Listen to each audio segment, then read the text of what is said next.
Musuh telah habis binasa, menjadi timbunan puing senantiasa. Kota-kota telah kau runtuhkan, lenyaplah ingatan kepadanya. Tetapi Tuhan bersemayam untuk selama-lamanya. Tahtanya didirikannya untuk menjalankan penghakiman.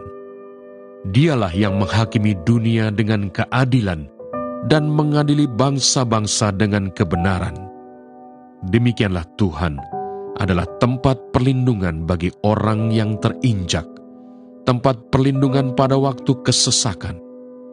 Orang yang mengenal namamu percaya kepadamu, sebab tidak kau tinggalkan orang yang mencari Engkau, ya Tuhan. Bermasmurlah bagi Tuhan yang bersemayam di Sion, beritakanlah perbuatannya di antara bangsa-bangsa. Mazmur 10. Mengapa engkau berdiri jauh-jauh, ya Tuhan, dan menyembunyikan dirimu dalam waktu-waktu kesesakan? Karena congkak orang fasik giat memburu orang yang tertindas. Mereka terjebak dalam tipu daya yang mereka rancangkan. Karena orang fasik memuji-muji keinginan hatinya, dan orang yang loba mengutuki dan menista Tuhan. Kata orang fasik itu dengan batang hidungnya ke atas, Allah tidak akan menuntut, tidak ada Allah. Itulah seluruh pikirannya.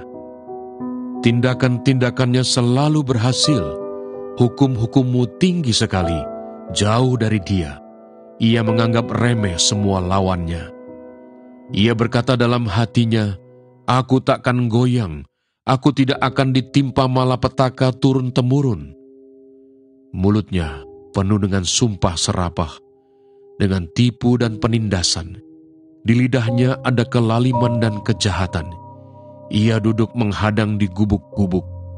Di tempat yang tersembunyi ia membunuh orang yang tak bersalah.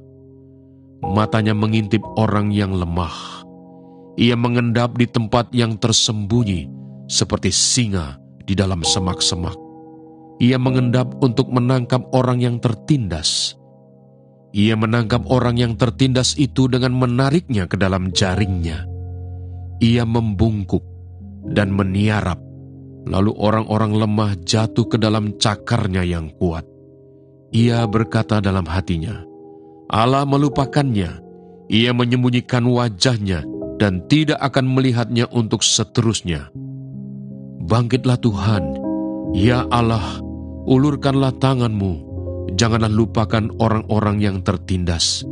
Mengapa orang fasik menista Allah sambil berkata dalam hatinya, Engkau tidak menuntut? Engkau memang melihatnya, sebab Engkaulah yang melihat kesusahan dan sakit hati, supaya Engkau mengambilnya ke dalam tanganmu sendiri. Kepadamulah orang lemah menyerahkan diri. Untuk anak yatim, Engkau menjadi penolong. Patahkanlah lengan orang fasik dan orang jahat. Tuntutlah kefasikannya sampai Engkau tidak menemuinya lagi.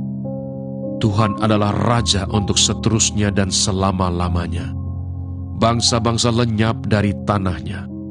Keinginan orang-orang yang tertindas telah Kau dengarkan, ya Tuhan.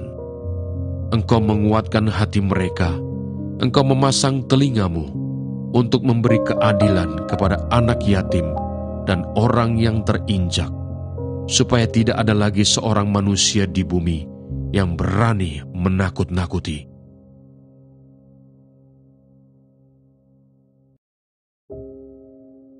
Dengan apakah akan kuumpamakan angkatan ini?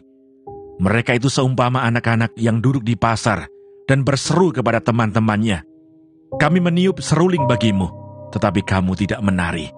Kami menyanyikan kidung duka, tetapi kamu tidak berkabung. Karena Yohanes datang, ia tidak makan dan tidak minum, dan mereka berkata, ia kerasukan setan. Kemudian Anak Manusia datang, ia makan dan minum, dan mereka berkata, lihatlah, ia seorang pelahap dan peminum, sahabat pemungut cukai dan orang berdosa. Tetapi hikmat Allah dibenarkan oleh perbuatannya. Yesus mengecam beberapa kota. Lalu Yesus mulai mengecam kota-kota yang tidak bertobat, sekalipun di situ ia paling banyak melakukan mukjizat-mukjizatnya. Celakalah engkau Korasim, celakalah engkau Betsaida, karena jika di Tirus dan di Sidon terjadi mukjizat-mukjizat yang telah terjadi di tengah-tengah kamu, sudah lama mereka bertobat dan bergabung. Tetapi aku berkata kepadamu, pada hari penghakiman, tanggungan Tirus dan Sidon akan lebih ringan daripada tanggunganmu. Dan engkau Kapernaum, apakah engkau akan dinaikkan sampai ke langit? Tidak, engkau akan diturunkan sampai ke dunia orang mati. Karena jika di Sodom terjadi mukjizat-mukjizat yang telah terjadi di tengah-tengah kamu, kota itu tentu masih berdiri sampai hari ini. Tetapi aku berkata kepadamu, pada hari penghakiman, tanggungan negeri Sodom akan lebih ringan daripada tanggunganmu. Ajakan Juru Selamat. Pada waktu itu berkatalah Yesus, aku bersyukur kepadamu Bapa, Tuhan langit dan bumi, karena semuanya itu engkau sembunyikan bagi orang bijak dan orang pandai, tetapi engkau nyatakan kepada orang kecil. Ya Bapa, itulah yang berkenan kepadamu. Semua telah diserahkan kepadaku oleh Bapakku, dan tidak seorang pun mengenal anak selain Bapa, dan tidak seorang pun mengenal Bapa selain anak, dan orang yang kepadanya anak itu berkenan menyatakannya. Marilah kepadaku, semua yang letih lesu dan berbeban berat, aku akan memberi kelegaan kepadamu. Pikulah kuk yang kupasang dan belajarlah padaku, karena aku lemah lembut dan rendah hati, dan jiwamu akan mendapat ketenangan. Sebab kuk yang kupasang itu enak, dan bebanku pun ringan.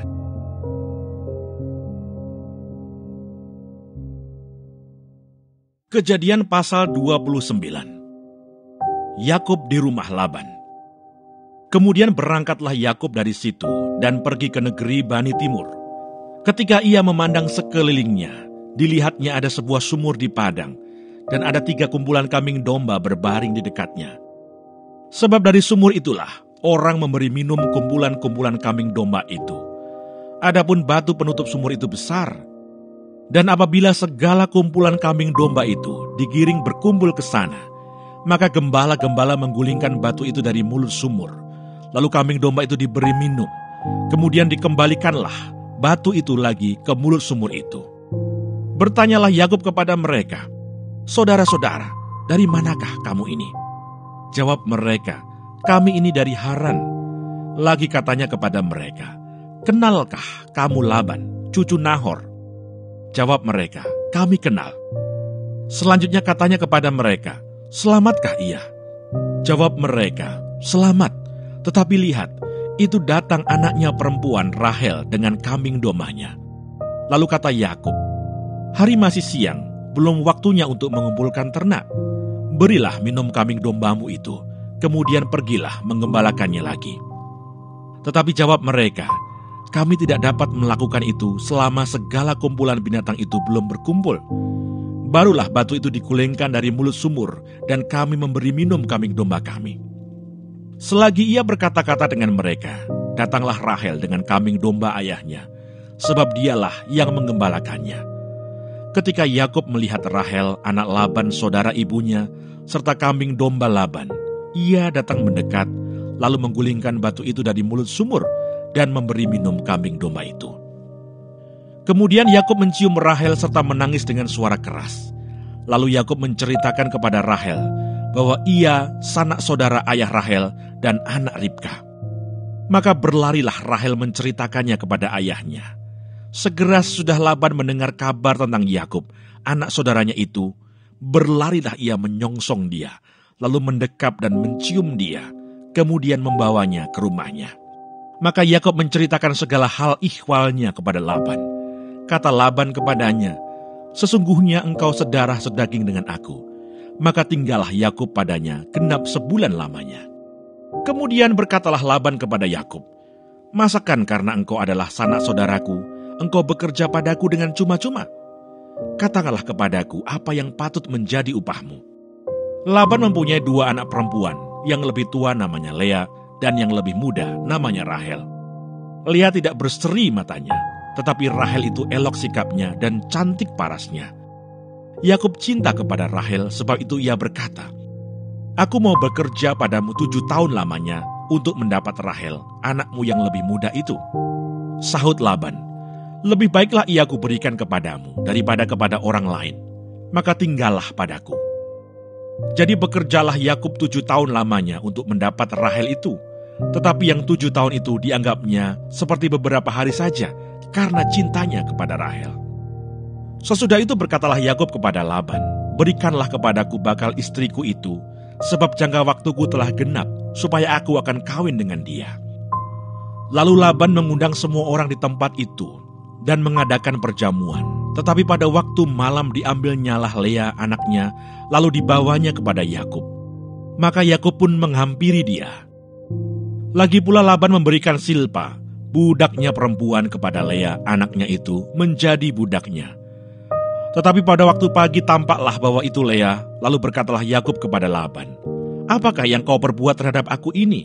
Bukankah untuk mendapat Rahel aku bekerja padamu? Mengapa engkau menipu aku?" Jawab Laban, "Tidak biasa orang berbuat demikian di tempat kami ini, mengawinkan adiknya lebih dahulu daripada kakaknya. Genapilah dahulu 7 hari perkawinanmu dengan anakku ini.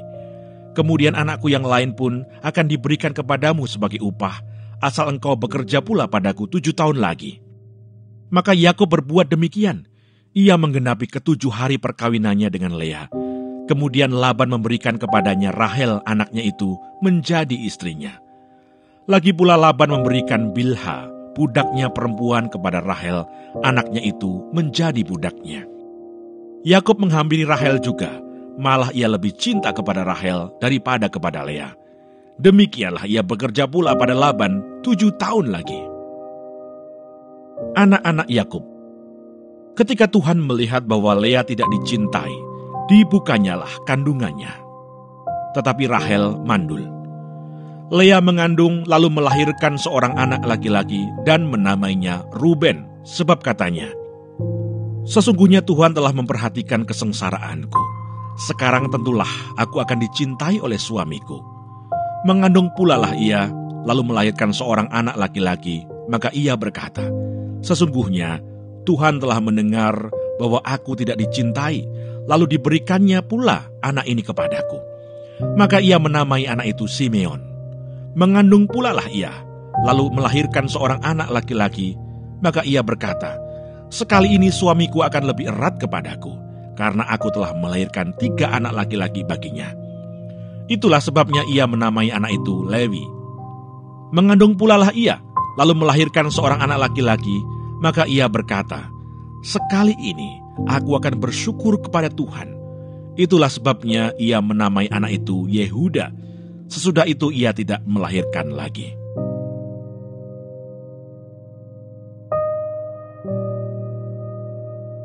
Kejadian pasal 30. Ketika dilihat Rahel bahwa ia tidak melahirkan anak bagi Yakub, cemburulah ia kepada kakaknya itu, lalu berkata kepada Yakub, "Berikanlah kepadaku anak, kalau tidak aku akan mati." Maka bangkitlah amarah Yakub terhadap Rahel dan ia berkata, "Akukah pengganti Allah yang telah menghalangi engkau mengandung?" Kata Rahel, "Ini Bilha, budakku perempuan. Hampirilah dia, supaya ia melahirkan anak di pangkuanku, dan supaya oleh dia aku pun mempunyai keturunan." Maka diberikannya Bilha budaknya itu kepada Yakub menjadi istrinya, dan Yakub menghampiri budak itu. Bilha mengandung, lalu melahirkan seorang anak laki-laki bagi Yakub. Berkatalah Rahel, "Allah telah memberikan keadilan kepadaku, juga telah didengarkannya permohonanku dan diberikannya kepadaku seorang anak laki-laki." Itulah sebabnya ia menamai anak itu Dan.